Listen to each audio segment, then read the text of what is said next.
wanted to start off by talking a little bit about some characteristics of champions and what makes them so special and what makes them so inspiring. Champions have physical attributes at the top level of sports, okay? But let me promise you that the wingspan or the big hands and feet or the vertical jump are not what makes champions great, because everyone at the top level has physical skill and attributes. What makes champions great is what's up here and what's in here. And those are the things I'd like to talk about today. Champions have a clear plan for success and for achieving their goals. It's not just a random occurrence where they show up at a game or a swim meet or some other event and just get in there and the talent takes over. They have a plan. Champions welcome challenges as a means to learn and grow. They welcome challenges because a lot of becoming a champion is about failure. You know, what we get to see on TV is the end product of a very long process of ups and downs. And sometimes we get to see the downs on TV. But usually, if the process is sound, you get to see the end result of success. But that process is a very long and difficult one for anyone. Champions produce normal and predictable performances in very abnormal and unpredictable environments. Champions rehearse success on a daily basis, mentally, physically, and emotionally. They value the process of success more than any particular outcome. I think if I had to say my coaching philosophy, that's it. The process is more important than the outcome, because that's what is controllable and that's what's within our ability to deal with. The outcomes are largely dependent on what other people do. I think Nick Saban, coach at Alabama, he has a really good saying. He says, don't look at the scoreboard, play the next play. And that's what we try to do when we're swimming. We don't worry about what's going to happen at the end or what place we're going to get. We worry about how we're going to do the first turn. Most importantly, champions have a dream, because that's how this whole thing starts. And they have a passion for pursuing that vision of success that they have that will overcome obstacles, get them through the tough times, and carry them to some spectacular performances throughout their career. The dream is critical, because that's where it starts. And the dream is not something incredibly specific. It's something emotional, something that gets you here. You know, nobody's going to get out of bed in the morning to finish their 200 freestyle in 52.5. It's just not exciting. But somebody might get out of bed in the morning to be the most decorated Olympian of all time. Sometimes he got out of bed for that. The dream ignites the creative process. As soon as it's in place, it's almost like a bomb goes off, and all of these things are working towards it if you have the correct mental picture. The dream establishes the forest, and then we start looking for the trees. It lets you know where we're going, what direction are we headed. That's what the dream gives you. And it does get you out of bed on those cold mornings, because nobody can be the best ever if they don't make the decisions the right way on a daily basis. That dream can change a little bit.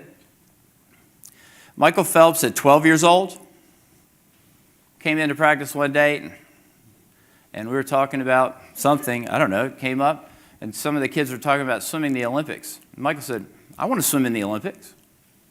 I said, really? It's like, yeah. I was like, well, that's a good goal, but you better do a lot of butterfly if you're going to do that, so let's hop in and get going, right? It's pretty far off. Today, here's what we're doing. A little bit later, at 15, his goal was to change the sport of swimming. He'd already been in the Olympics. And he said, I want to see swimming on ESPN. And until him, it never was, but now it is. He's on SportsCenter. Other swimmers are on SportsCenter. The nation has really started to care more about our sport, largely because this kid, who was 12, had a dream. And finally, it changed one more time when he was 21 years old.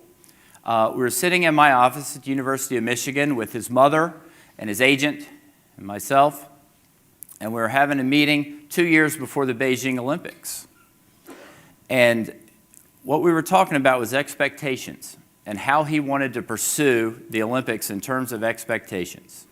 Because you saw in 2004 in Athens, he showed the world that he could swim a big program. And he might be able to do something that no one had done before. But also, we knew what came with that would be a lot of expectations, a lot of pressure, a lot of responsibility on his part to live up to those expectations. So we were sitting in this meeting, and we talked about, well, what do you really want to do? Because we can really lay it out there if you want. If you really want to go for something no one's done before, you'll get the media deals, the sponsors, you'll have the media, you'll be out there. And he looked up and looked me in the eye, and I've never believed anything more in my whole life than when he said, I want to be the best ever. I can feel it right now. And when he said those words, it was like a bomb went off in my head about what I needed to do. Because as soon as he said that, and he said, are you in? I said, I'm already there. I knew exactly where we were headed. I knew what we were going to do. And I knew what kind of big mountain we were going to climb. And I was going to do everything in my power to have him prepared to do something that no one else had ever done. Well, the dream is all well and good, but you got to have a plan. And that's where I come in. We teach our swimmers that the way to get anywhere is through goals, goal setting. Pretty basic. I'm sure you do that in your lives. But we take it to a very, I would say, intense level, because I make the swimmers really go through a process of evaluating what is your dream goal. We know that when we start. And then we start working backwards to where we are. And once we have those goals in place, we have a plan that takes us down the road. There are a lot of different kinds of goals. There are, fairly long-term goals, which for us were about 8 to 10 years with Michael. He was that young, I could say, this kid's going to be really good. I want to see if I can look at the end of his career and get him started the right way. There were more immediate goals. Every 4 years, the Olympics provides nice little benchmarks for us. Our whole, world operates on a 4-year calendar. And that's still fairly vague, but you can identify some themes that we're going to work on and things that we'd like you to do.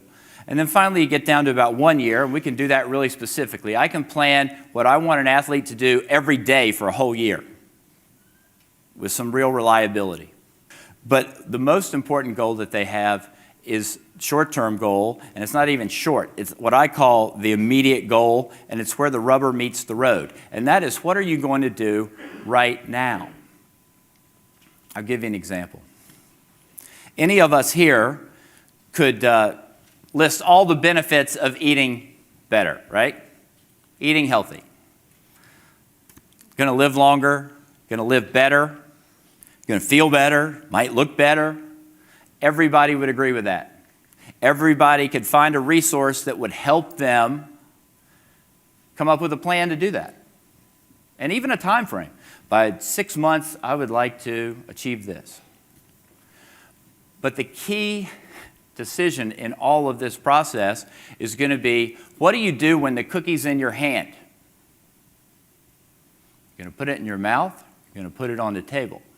And Michael's very good at goal setting. When Michael was 13, I sat down and took him through a goal-setting process where he listed 3 events. He listed his times to the 100th of a second that he'd like to swim, 3 things that he would have to do to achieve each goal, and kept that paper on his refrigerator, so he looked at it every day. He ate a lot, so he saw it a lot, right? He was 13. I think that next year he gained almost 60 pounds. It's hard to believe, but he grew about a lot. Okay.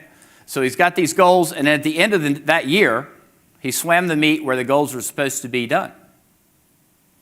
He started swimming these times, and I started thinking, I don't have that sheet in front of me, but these are pretty close.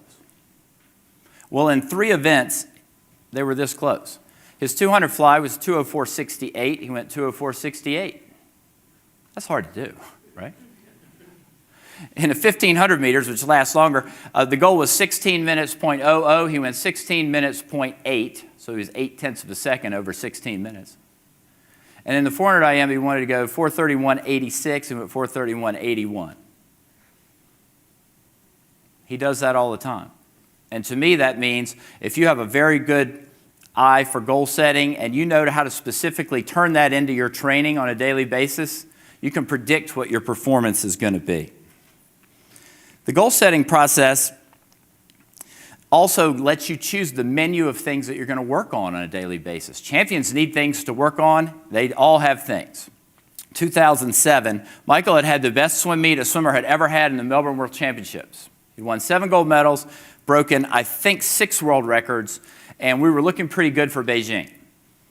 Because my goal for 2007 was to have him so good at that World Championships that he could be 20 or 30% less and still win every event in Beijing.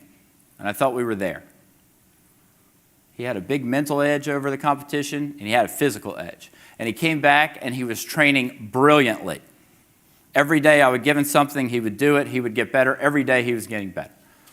We got to the end of the year, and we had completed a training week, and I had gone home, and it was, I'll never forget. I had gotten up and done a run. I'd gone to Whole Foods. I'd come home, and I'd chopped up all these vegetables, and I made vegetable soup. It was on the stove.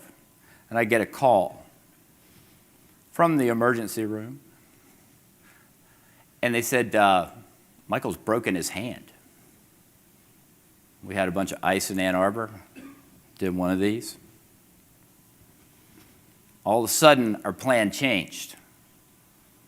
And let me tell you, to this day, I still can't eat vegetable soup. I'm not kidding. That's how much it affected me. I was like, oh, what am I going to do? So I got there, and he was, I wouldn't be exaggerating if I said he was in a panic. He was very upset and emotional, and he said, you know, I've just given away 3 gold medals. I don't know which one they were. I guess the 3 he thought were hardest to win. He wasn't going to do it now because he's going to have to deal with this. And this was about 9 months before our trials, 8 months. And I'll have to be honest, I felt the same way. I'm like, what are we going to do? And then I just started doing the only thing I could. Let's look at the facts. Let's find out what we can do. I went to the doctor and I said, tell me what we can do for this. And there was first option, okay, we're going to put him in a cast for 6 weeks. I was like, okay, what's plan B? That doesn't work for me. The University of Michigan doctors didn't really like that. I said, well, we could do surgery, and if we put a pin in it, the only thing you have to wait is for 10 days for the stitches to heal, and then he can get back to normal training. I said, we're done. Next morning, he was in surgery, right? So then he came back, and for 10 days, he grew to love, actually grew to hate, a stationary bike. I grew to love it. But he probably will never ride another bike again because I had him on that thing for 3 hours a day, right, every day for those 10 days. I will have to say I cheated a little bit. We put a plastic bag on it, put him in the water about 7 days, but don't tell the doc. It seemed to turn out okay, so he could kick. But that's an example of this perfect plan that's rolling right along to where we want to go, and it just comes off the tracks. And basically, we had to say, look, how are we going to deal with this problem, and what are we going to do, and how quickly can we do it? And once everybody got on board, it really wasn't that bad. 2 weeks later, he was back training. It wasn't perfect, but he got into it pretty well and went on to do some pretty good things after. We want to teach swimmers to get the best possible performance in the worst possible conditions. Because that's what these Olympics are like. You go to the Olympics and you stay in the worst room that you've been in. You don't have a nice hotel room. You have a suite with about 8 people. You have to do a lot of different things. So I do a lot of techniques like stepping on goggles and the like to, I stepped on his goggles so he practiced swimming with his goggles filled up with water when he was little one time. Came back in Beijing, his goggles filled up with water in the 200 fly. We were glad we did that because he just counted his strokes. I tried to give them opportunities every day to build confidence and to see themselves as the person they want to be. Because visualizing success for a champion is the key thing in their repertoire. I think that as we go through, and I've done this more and more times, I can't really know of anything more valuable than them being able to see the clear picture of where they want to go, set up the plan for how they want to get there, and then on a daily basis come in and rehearse that success. Because that, to me, is what makes a champion.